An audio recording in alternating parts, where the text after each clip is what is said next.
My mother-in-law slapped me at the baby shower for not naming my child after her.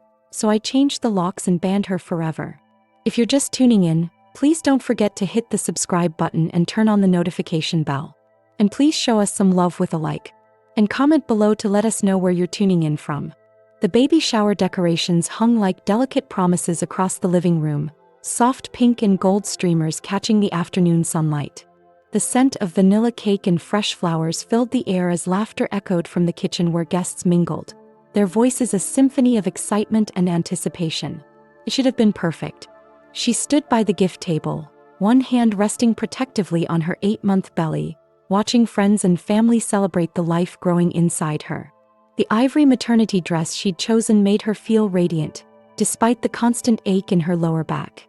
Her sister Karen rushed over, adjusting a crooked balloon with typical perfectionist precision. "Girl, you're glowing," Karen whispered, squeezing her hand. "This baby is so blessed to have you as a mama." But even as she smiled, accepting the compliment, a familiar knot of anxiety twisted in her stomach. Through the crowd, she caught sight of a tall, imposing figure by the front door, sharp cheekbones, salt and pepper hair pulled into an immaculate bun, and eyes that could cut glass. Her mother-in-law had arrived, and the temperature in the room seemed to drop 10 degrees. Lorraine Washington commanded attention wherever she went, her presence both magnetic and suffocating. She wore a burgundy dress that screamed expensive, her jewelry catching the light as she surveyed the party like a queen inspecting her court. Their eyes met across the room, and Lorraine's smile was all teeth, predatory, calculating. The expectant mother's name was Sharon, and she was about to discover that some battles begin long before the first blow is thrown. The storm had been brewing for months, hidden beneath polite conversations and forced smiles. Today it would finally break. 3 months earlier, the tension had started innocuously enough. Sharon remembered the exact moment, sitting in Lorraine's pristine living room, surrounded by family photos where Lorraine's late mother, Bernadine, smiled from every frame. The older woman had served tea in china cups that cost more than most people's monthly rent. "I've been thinking about names," Lorraine had said, her voice deceptively casual as she stirred sugar into her cup. "Bernadine would be perfect for a girl. It was my mother's name, and she was such a strong woman. Built this family from nothing." Sharon's husband, Ethan, had shifted uncomfortably beside her, his jaw tightening the way it always did when his mother applied pressure. He was caught between two worlds, the dutiful son and the protective husband, a position that was slowly tearing him apart. "We haven't decided on names yet," Sharon had replied diplomatically, though her heart was already racing. She dreamed of naming her daughter Zara, a name that meant blooming flower in Arabic, representing new beginnings and hope. Lorraine's eyes had flashed with something dangerous. "Of course, but family tradition is important. My grandmother was Bernadine, my mother was Bernadine, and it would be disappointing if that legacy ended." The word disappointing hung in the air like a threat. Sharon had learned that in Lorraine's vocabulary, disappointment was the worst sin imaginable, worse than outright rebellion because it implied you simply weren't worthy of better expectations. Ethan had tried to change the subject, but the damage was done. Lines were being drawn, and Sharon realized she was being conscripted into a war she never wanted to fight. 2 weeks before the baby shower, the gloves had come off completely. Sharon was folding tiny onesies in the nursery when Ethan burst through the door, his face flushed with anger and frustration. Behind him stood Lorraine, her expression arctic. "Tell her, Ethan," Lorraine commanded, her voice sharp enough to shatter crystal. "Tell your wife what we discussed." Ethan ran his hands through his hair, a gesture Sharon recognized as his breaking point. "Mama, this isn't." "What did you discuss?" Sharon interrupted, rising from the rocking chair with some difficulty. Her belly made quick movements challenging, but her protective instincts were kicking into overdrive. Lorraine stepped forward, her presence filling the carefully decorated nursery like poison gas. "I told Ethan that if you insist on disrespecting our family legacy, there will be consequences. Real consequences." "What kind of consequences?" Sharon's voice was steady, but her heart hammered against her ribs. "Financial ones," Lorraine replied with cold satisfaction. "Ethan's trust fund, the house down payment we provided, the college fund we started for the baby, all of it depends on maintaining family traditions. The room fell silent except for the soft ticking of the elephant-shaped clock on the nursery wall. Sharon felt the blood drain from her face as the implications sank in. Their entire life was built on Lorraine's money, and she was holding it hostage for a name. Ethan looked like he might be sick. "Mama, you can't." "I can and I will," Lorraine cut him off. "Choose wisely, Ethan. Your loyalty lies with your family, not with her stubborn pride." As Lorraine swept out of the room, Sharon realized this was just the beginning. The morning of the baby shower brought an unexpected visitor. Sharon was arranging flowers when her sister-in-law, Rachel, appeared at the kitchen window. Ethan's younger sister had always been the rebel of the Washington family, and her relationship with Lorraine was complicated at best. "Girl, we need to talk," Rachel said, slipping through the back door like a spy on a mission. At 28, she was 6 years younger than Ethan but infinitely wiser about their mother's manipulations. "If this is about the name thing," Sharon started. "It's not just about the name," Rachel interrupted, her voice urgent. "Mama's been calling family members, telling them you're being disrespectful and ungrateful. She's building a coalition." Sharon's stomach dropped. "What kind of coalition?" "Uncle Raymond, Aunt Gloria, Cousin Tiffany, anyone who depends on Mama's goodwill. She's painting you as the villain in her story, making it seem like you're trying to erase family history." The manipulation was breathtaking in its scope. Lorraine wasn't just applying pressure. She was orchestrating a full-scale campaign to isolate Sharon within the family structure. "There's more," Rachel continued, glancing toward the front of the house.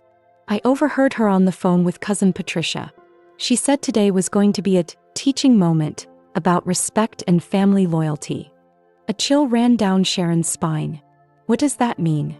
"I don't know, but when Mama talks about teaching moments, someone usually ends up hurt. Emotionally, financially, or..." Rachel trailed off, but her implication was clear. As if summoned by their conversation, Lorraine's distinctive laugh echoed from the living room. She had arrived early, and Sharon realized the battlefield had been chosen. Guests began arriving in waves, each bringing their own energy to the celebration. Sharon's college friends clustered near the gift table, their excitement genuine and infectious. Her co-workers from the marketing firm hugged her carefully, mindful of her belly, their faces bright with anticipation. But Sharon could feel the divide forming like a crack in ice. On one side were her people, friends who knew her heart, family who supported her dreams. On the other side were the Washington family loyalists, their smiles polite but their eyes watchful, waiting for cues from their matriarch. Lorraine held court near the fireplace, accepting compliments on her outfit and dispensing commentary on the decorations with the authority of someone who considered herself the real hostess. She'd brought her own photographer, a thin, nervous man who snapped pictures of her with various family members while conspicuously excluding Sharon from most shots. "The mother-to-be looks radiant," announced Aunt Gloria, one of Lorraine's longtime allies. "I'm sure she's chosen a beautiful, traditional name for the baby." The comment landed like a stone in still water, creating ripples of tension that spread throughout the room. Conversations paused as everyone processed the loaded statement. This wasn't casual small talk, it was reconnaissance. Sharon felt Karen move protectively closer to her side while Ethan appeared at her other elbow, his jaw set in grim determination. But she could see the conflict in his eyes. He was still his mother's son, still bound by years of conditioning that made open defiance feel like betrayal. "We're still considering our options," Sharon replied diplomatically, but her voice carried a steel edge that made several guests shift uncomfortably. Lorraine's smile never wavered, but her eyes glittered with predatory satisfaction. The first shot had been fired. The gift-opening ceremony began with typical baby shower fanfare. Squeals of delight over tiny clothes, practical items for the nursery, and heartfelt cards filled with well wishes. Sharon tried to lose herself in the joy of the moment, but she could feel Lorraine's presence like a storm cloud on the horizon. Each gift came with its own small drama. When Sharon's best friend from college, Amber, presented a beautiful mobile with stars and moons, Lorraine commented loudly about how some people prefer more traditional nursery themes. When Karen gave her sister a custom blanket embroidered with Baby Girl Johnson instead of a specific name, Lorraine's disapproval was palpable. "How lovely," Lorraine said, her voice dripping with false sweetness as she examined the blanket. "Though I suppose it would have been more meaningful with the baby's actual name." The room fell silent. Even the most socially oblivious guests could sense the undercurrent of hostility. Ethan's cousin Tiffany, clearly uncomfortable with the tension, tried to lighten the mood by asking about nursery colors, but the damage was done. Sharon felt her cheeks burn with embarrassment and anger. This was supposed to be her day, a celebration of new life and coming joy. Instead, she was being publicly humiliated by a woman who viewed love as a transaction and family as a business. "We'll announce the name when we're ready," Sharon said firmly, her voice carrying across the suddenly quiet room. Lorraine's smile turned sharp as a blade. "Of course, dear. Though I do hope you'll make the right choice. For everyone's sake." The threat was barely veiled now, hanging in the air like smoke from a fire that was about to consume everything in its path. The explosion came during the cake cutting. Sharon had just made the first slice into the beautiful three-tier creation when Lorraine stood up, commanding the room's attention with the theatrical timing of a seasoned performer. "Before we continue this lovely celebration," Lorraine announced, her voice carrying the authority of someone accustomed to being obeyed, "I think we should address the elephant in the room." Sharon's hand froze on the cake knife. Around the room, conversations died as every eye turned toward the two women who had been circling each other like prize fighters all afternoon. "Mama, please," Ethan started, but Lorraine silenced him with a look. "This family has traditions," Lorraine continued, her voice rising with practiced indignation. "Sacred traditions that have been passed down through generations. My grandmother Bernadine worked 3 jobs to keep her family fed during the Depression. My mother Bernadine built a business from nothing and sent her children to college.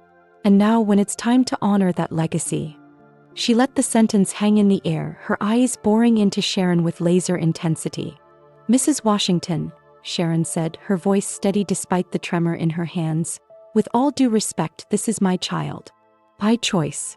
The room erupted in gasps and whispers. Several of Lorraine's allies looked scandalized, while Sharon's friends shifted uncomfortably in their seats. This was no longer a family disagreement. It was a public showdown with 30 witnesses. Lorraine's face contorted with rage. "Your choice? Your choice." Her voice climbed to a shriek. "Everything you have came from this family. The roof over your head, the car you drive, the very clothes on your back." The accusations hung in the air like grenades with pulled pins, ready to explode. What happened next would be replayed in hushed conversations for years to come. Lorraine advanced on Sharon, her finger jabbing the air like a weapon, her voice rising to levels that made several elderly guests visibly flinch. "You ungrateful little girl," Lorraine snarled, her carefully maintained facade crumbling to reveal the venom beneath. "Do you think you can just waltz into this family and erase our history? Ignore our traditions? Spit on everything we've built?" Sharon backed away, one hand protectively covering her belly as Lorraine closed the distance between them. The other guests seemed frozen, unsure whether to intervene or flee. Ethan was pushing through the crowd, his face pale with horror. "I'm not erasing anything," Sharon replied, her voice shaking but defiant. "I'm honoring my child by giving her a name that represents hope and new beginnings, not obligation and control." The word, control, hit Lorraine like a physical blow. Her face went from red to purple, her hands shaking with rage. "Control," she screamed. "I'll show you control." Before anyone could react, before Ethan could reach them, before the shocked guests could process what was happening, Lorraine's hand flew through the air in a vicious arc. The sound of flesh meeting flesh echoed through the suddenly silent room like a gunshot. Sharon stumbled backward, her hand flying to her cheek where Lorraine's palm had left a burning handprint. The room erupted in screams and gasps as the full horror of what had just happened sank in. A pregnant woman had been struck. At her own baby shower. By her mother-in-law. Some lines once crossed can never be uncrossed. The silence that followed the slap lasted only seconds, but it felt like hours. Sharon stood frozen, her hand pressed to her burning cheek, staring at Lorraine with a mixture of shock and dawning fury. Around them, the baby shower guests seemed suspended in time, some half risen from their chairs, others covering their mouths in horror. Karen was the first to move, launching herself across the room like a protective lioness. "You psychotic," she started, but Sharon caught her arm. "Don't," Sharon whispered, her voice hoarse with emotion. "Just don't." Ethan had gone completely white, staring at his mother as if seeing her for the first time. The woman who had raised him, who had shaped his understanding of family loyalty and respect, had just committed an unforgivable act. "Mama," he said, his voice barely audible. "What have you done?" Lorraine seemed to realize the magnitude of her mistake. Her hand, the one that had struck her pregnant daughter-in-law, trembled at her side. But instead of remorse, her face showed defiance tinged with panic. She provoked me," Lorraine stammered, looking around the room for support that wasn't coming. Even her most loyal allies seemed horrified by what they'd witnessed. Amber, Sharon's college friend, was already on her phone. "I'm calling the police," she announced loudly. "No," Sharon said firmly, surprising everyone including herself. "No police. Everyone needs to leave. Now." The authority in her voice was absolute. This was no longer Lorraine's show to run or Ethan's family drama to navigate.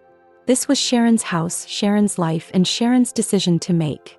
The exodus began immediately, guests gathering their purses and gifts with the desperate efficiency of people fleeing a crime scene. Within 20 minutes, the house was empty except for immediate family. Sharon sat on the couch, an ice pack pressed to her cheek, while Karen paced like a caged animal nearby. Ethan stood by the window, his shoulders shaking with either rage or grief, possibly both. Lorraine remained in the living room, her earlier bravado replaced by something that might have been fear. She kept glancing toward the door as if calculating escape routes. 30 years, Ethan said suddenly, his voice hollow. 30 years of telling me about family honor, about protecting the women in our lives, about being a man of character. And you? He turned to face his mother, his eyes red with unshed tears. "You hit my pregnant wife." "She was being disrespectful," Lorraine began. "She was exercising her right as a mother to name her own child." Ethan exploded, his composure finally cracking. "Do you understand what you've done? Do you understand that you just destroyed our family?" Sharon watched the confrontation with a strange sense of detachment. The sting in her cheek was nothing compared to the clarity flooding her mind. This wasn't just about a name anymore. It never really had been. This was about power, control, and the toxic dynamics that had poisoned the Washington family for generations. "I want you out," Sharon said quietly. The room fell silent.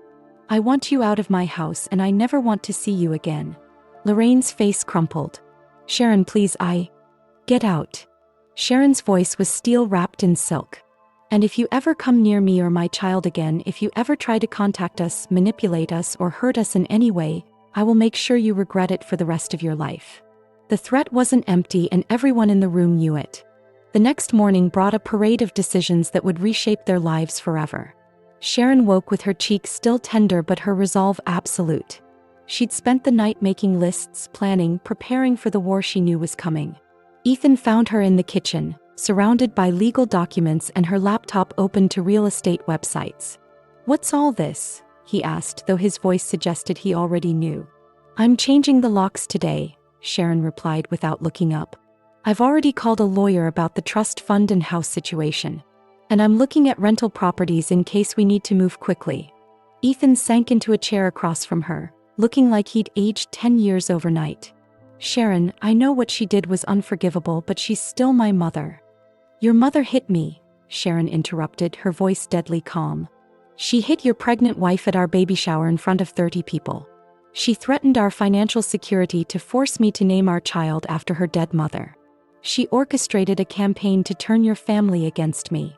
She finally looked up, and Ethan saw something in her eyes that made him recoil. "So no, Ethan. She's not still your mother. She's a threat to our family, and I'm treating her like one." The finality in her voice was terrifying. This wasn't the woman he'd married, the one who tried to keep peace, who bent over backward to accommodate his family's quirks and demands. This was someone harder, colder, infinitely more dangerous. "The baby's name is Zara," Sharon continued. "Zara Nicole Johnson. And if that bothers anyone in your family, they can join your mother on the permanently banned list." Ethan realized he was witnessing the birth of someone new, not just their daughter, but a version of his wife he'd never seen before. Lorraine's counterattack came exactly 48 hours later, delivered by an expensive suited lawyer who arrived at their door with the subtlety of a tank. Ethan was at work, leaving Sharon to face the legal bombardment alone, which she suspected was entirely intentional. "Mrs. Johnson," the lawyer said, his smile as cold as his eyes. My client, Mrs. Lorraine Washington, is prepared to make you a very generous offer. Sharon remained standing, refusing to invite him in. I'm not interested in anything your client has to offer. Perhaps you should hear the terms before deciding, he continued smoothly. Full forgiveness of the house loan. Approximately $200,000. Continued access to the family trust for your husband. A college fund for the baby worth $100,000. All you have to do is name the child Bernadine and issue a public apology for the unfortunate misunderstanding at the baby shower. The audacity was breathtaking. Lorraine was trying to buy her way out of consequences while simultaneously rewriting history. The unfortunate misunderstanding that left Sharon with a bruised cheek and traumatized guests. Counteroffer, Sharon said sweetly. Your client stays away from me and my family forever, and I don't press charges for assault. The lawyer's smile faltered. Mrs. Johnson, I don't think you understand the financial implications. I understand perfectly, Sharon cut him off. I also understand that your client committed a crime in front of 30 witnesses, and no amount of money erases that fact. As she closed the door in the lawyer's face, Sharon felt a surge of power unlike anything she'd ever experienced. For the first time in her marriage, she wasn't trying to navigate around the Washington family's demands. She was steamrolling right through them. 3 weeks later, baby Zara Nicole Johnson entered the world at 6:42 a.m., weighing 7 pounds and 2 ounces. She had her mother's determined chin and her father's gentle eyes, and when she wrapped her tiny fingers around Sharon's thumb, the last vestiges of doubt melted away. Ethan held his daughter for the first time with tears streaming down his face.